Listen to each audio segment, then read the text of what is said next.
국부 이승만 대통령의 영부인 프란체스카 여사의 회고록을 이어보겠습니다.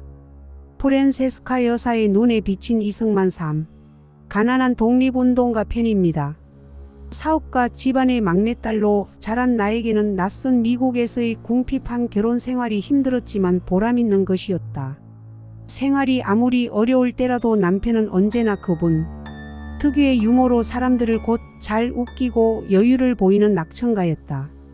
굶을 줄 알아야 훌륭한 선비이며 봉황은 아무리 배고파도 죽순 아니면 안 먹는다는 한국의 엄격한 가정교육을 받았던 남편으로부터 나는 가난한 생활을 품위 있게 이겨내는 지혜와 절도를 배웠다. 한국 독립 지도자의 위신을 지키며 모든 면에서 남모르는 내핍 생활을 지속했던 독립운동 시절에 우리는 하루 두 끼를 절식할 때도 있었다. 나와 단 둘이 식사할 때는 남편은 늘 기도를 했다. 우리가 먹는 이 음식을 우리 동포 모두에게 골고루 허락해 주시옵소서. 하루 한 끼의 식사에도 감사하며 머리 숙여 기도하는 남편이 측은하게 느껴져서 목이 메인 일이 이제는 먼 옛날 얘기가 되었다. 신혼 시절의 내 꿈은 하루속히 한국이 독립되어 고달픈 독립운동가의 떠돌이 생활을 청산하고 안정된 생활을 할 수 있도록 아담한 내 집을 갖는 것이었다. 지금도 겨울에 눈이 많이 내릴 때면 워싱턴에 살던 시절 남편과 함께 눈을 치우던 일이 생각난다. 우리는 이웃집 고용인들의 눈에 띄지 않게 새벽 3시에 일어나서 집 앞의 눈을 치웠다. 그 당시 주인이 직접 눈을 치우는 집은 우리 집 단 하나뿐이었다.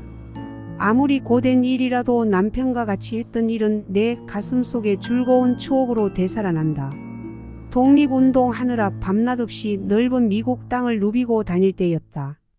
남편은 이곳저곳의 강연 시간과 방송이나 신문기자와의 약속 시간에 대느라고 운전대만 잡으면 과속으로 차를 몰아 태풍처럼 질주했다.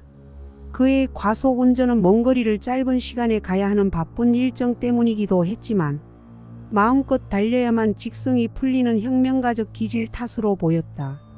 워싱턴의 프레스클럽에서 연설하기 위해 남편이 차를 몰고 뉴욕에서 워싱턴으로 달리던 때 일이다. 시간이 급박했기 때문에 남편은 그 격렬한 과속운전 솜씨를 발휘하기 시작했다. 나는 조심스러워서 과속을 제지했지만 남편은 아랑곳 없이 대낮에 헤드라이트를 켠 채 신호를 무시하고 논스톱으로 마구 달렸다. 곧 두 대의 기동경찰 오토바이가 사이렌을 울리며 우리 차의 뒤를 따라왔다. 남편은 더욱 무섭게 속력을 내며 달렸다. 나는 간이 콩알만해지고 등과 손에 땀이 나다 못해 새파랗게 질렸으나 남편은 태연하고 의기양양했다. 뉴욕에서 워싱턴으로 끝까지 따라왔던 두 대나 되는 기동경찰의 오토바이에 붙잡히지 않은 채 남편의 차는 정시에 프레스클럽 강연장에 도착했다. 남편이 연단에 올라서서 열변을 토하며 청중들을 웃기기도 하고 울리기도 하며 수십 번 박수갈채를 받았다. 강연장 입구에서 남편이 나오기를 기다리며 벼르고 있던 두 대의 기동경찰도 어느새 열렬히 박수를 보내고 있었다. 아마 그들도 남편의 연설에 무척 감동된 모양이었다. 연설을 끝내고 나오는 남편을 붙잡을 생각도 않고 나에게 다가와서 한마디 충고를 해주었다. 기동경찰 20년에 우리가 따라잡지 못한 유일한 교통 위반자는 당신 남편 한 사람뿐이요. 더 일찍 천당 가지 않으려면 부인이 단단히 조심시키시오 하고 그들이 남편을 향해 승리의 신호를 보내고 웃고 돌아가자 나는 그제서야 정신이 들었다.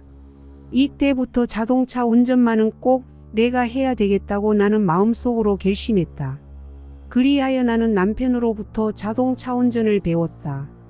목적지에 도착해서야 겨우 살았구나 하고 정신이 드는 남편의 차에는 나 이외엔 누구나 타기를 꺼렸다. 그러나 내가 운전할 때는 비단결처럼 곱게 몬다고 남편은 나를 실키 드라이버라고 불렀다. 운전대를 잡으면 폭풍처럼 격렬하게 달리지만 붓글씨를 쓰거나 시를 지을 때는 남편은 잔잔한 물결처럼 조용했다.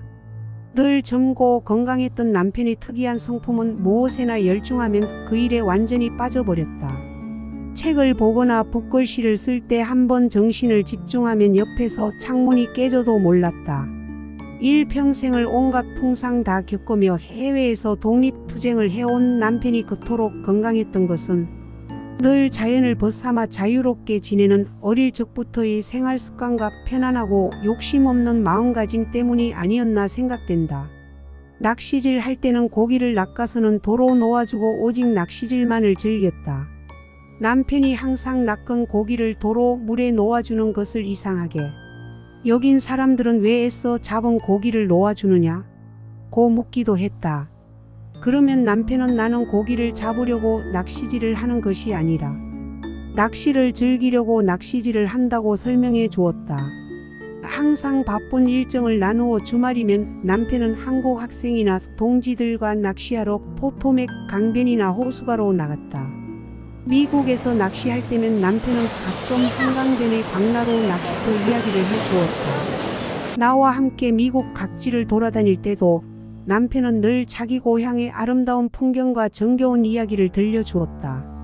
어려서 연날리기 하며 뛰어놀던 남산과 복숭아꽃이 만발하던 고향집과 동네 과수원에서 친구들과 함께 따먹던 복숭아와 사과. 얘기를 할 때는 마치 소년 같았다. 어디 가나 남편은 철따라 나무와 꽃 가꾸는 일에 열심이었다. 남편이 어찌나 나무와 꽃을 사랑하고 잘 가꾸는지 인류 정원사들이 감탄할 정도였다. 남편을 아는 수목 전문가들은 자기들이 모르는 일을 남편에게 물어오기도 했다. 남편은 늘 한국의 어린이들에게 사람은 흙을 밟으며 흙 냄새를 맡아야 건강하게 오래 산다고 하면서 항상 우리나라의 나무와 흙을 사랑하고 자연을 버탈하고 일러주었다. 남편은 미국이나 하와이의 동포 어린이들과 함께 아리랑과 도라지 타령을 잘 불렀고 노래를 가르쳐 주기도 했다.